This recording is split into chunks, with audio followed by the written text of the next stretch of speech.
प्यारी सात संगत जी, बड़े प्रेम से कहना धन निरंकार जी, संतों महापुरुषों, आप सभी के चरणों में दास की ओर से प्यार भरी कोटि कोटि धन्यवाद। जैसा कि अभी आप सभी संतों महापुरुषों ने सतगुरु माता जी से वचन सुना, आशा करता हूँ आप सभी को सतगुरु माता जी का आशीर्वाद मिला होगा और यूं ही सतगुरु माता जी का आशीर्वाद आप सभी संतों महापुरुषों को मिलता रहे। तो प्यारी सत्संग जी, बड़े प्रेम से कहना धन निरंकार जी। प्यार से कहना धन्यवाद जी। तो भाव मन के कि ये आनंद की अवस्था से मन विभोर, तो कैसे एक अपने जीवन में हमें हमेशा इस निराकार के ही एक सोच इसी के ऊपर आधारित, मन के भाव इसी पे आधारित और दिल से फिर ये जो प्यार पूरे संसार के लिए एक संत जनों की शिक्षाओं पे आधारित जीवन बनाकर जिया जाए। वरना तो संसार में आज हम देखते हैं तो लोग कोई भी चीज़ से बहुत आसानी से भ्रमित कर देते हैं। एक बात बोलकर कि वो जिसको हम रूमर्स का नाम देते हैं कि किसी ने कुछ कह दिया वो सच है नहीं है। कैसे आजकल हम सोशल मीडिया पे या वर्ड ऑफ माउथ से देखते हैं कि वो बात ठीक है नहीं है, बस आगे से आगे वो बात पहुंचा दी, हर किसी को कुछ भी बोल दिया और ये भी खुद अपने एंड से चेक नहीं किया कि वो ठीक भी है कि नहीं है। दासी ने एक उदाहरण कुछ समय पहले आपके चरणों में रखा था और वही कहानी फिर से कि कैसे एक कॉलेज में एक दूसरे देश का किसी व्यक्ति ने परफॉर्म करना और वहीं वो भाषा जो वो व्यक्ति इस्तेमाल करते थे, बाकी अन्य वो स्टूडेंट्स उस भाषा को समझते ही नहीं थे। तो उन्हीं में से एक स्टूडेंट को मस्ती एक दिमाग में आई और वो माइक से पहले उन वक्ता के खुद आ गए और बोलने लगे कि इनकी एक खासियत है, ये बहुत ही एक कॉमिक, एक बहुत ही मजाकिया एक हमारे आगे प्रस्तुति रखेंगे, पर ख़ास बात यही कि इनके चेहरे के ऊपर एक्सप्रेशन, ये मुंह के आव भाव चेहरे के बहुत ही सीरियस गंभीर दिखेंगे। हो सकता है एक हमें उनकी आवाज़ टोन से लगे कि ये गुस्सा भी हो रहे हैं, पर ये सब कुछ एक मजाकिया ही इनकी प्रस्तुति है, तो बार बार इनकी प्रस्तुति के बीच में हंसते रहना है। और ऐसा वो व्यक्ति बोलकर उतर गया और अब वो परफॉर्मर आए और वो जब अपनी एक स्पीच, एक अपना कला पेश करने लगे तो सभी विद्यार्थी हंसने लग गए और वही वो चेहरा और गंभीर होता गया कि मैं इतना सीरियस कोई मैसेज दे रहा हूँ, विद्यार्थी तो सभी हंस रहे हैं, पर वहाँ विद्यार्थियों के ऊपर ये प्रभाव उस एक स्टूडेंट का छोड़ा हुआ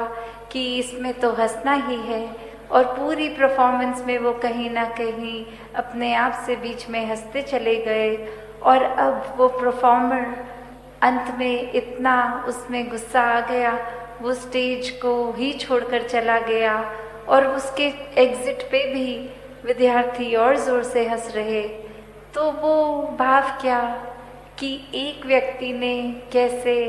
एक हर एक को, जो बात तो कुछ ऐसी थी नहीं, वो परफॉर्मर भी कोई मजाकिया अदाकारी नहीं, कोई एक बहुत ही गंभीर मैसेज, सोशल मैसेज देने आया और किसी ने भी वो, क्योंकि एक कान में बात किसी एक व्यक्ति द्वारा गई कि ये ऐसा नहीं ऐसा है, तो हमने अपने दिमाग की वो परसेप्शन वैसे बना के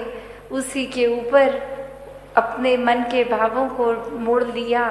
कि उस एक व्यक्ति ने जैसा कहा है तो ठीक ही कहा होगा। तो वैसे ही एक संसार का वातावरण कि एक व्यक्ति ने कुछ कहा और हमने फिर चाहे वो संदेश क्या मिल रहा है क्या नहीं, उसको छोड़ के बस अपने दिमाग में जो धारणा पहले से बनाई थी उसी धारणा को लेके आगे अपना व्यवहार बदल दिया। तो इस पूरे स्टोरी में जो भाव है कि दुनिया में तो एक भ्रमित करने वाले बहुत ही मिलेंगे। हर किसी ने अपनी मान्यताओं के अपने एक्सपीरियंस और कुछ एक स्वभाव भी कभी कभी अड़चने डालने वाला किसी का, तो उसने अपने मुताबिक अपना फ़ायदा देखते हुए ही एक ऐसा कह देना है कुछ,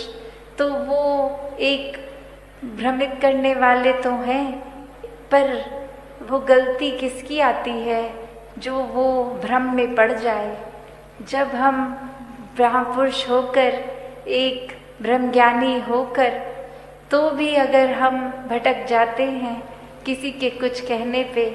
तो फिर ये चेतनता कहाँ है।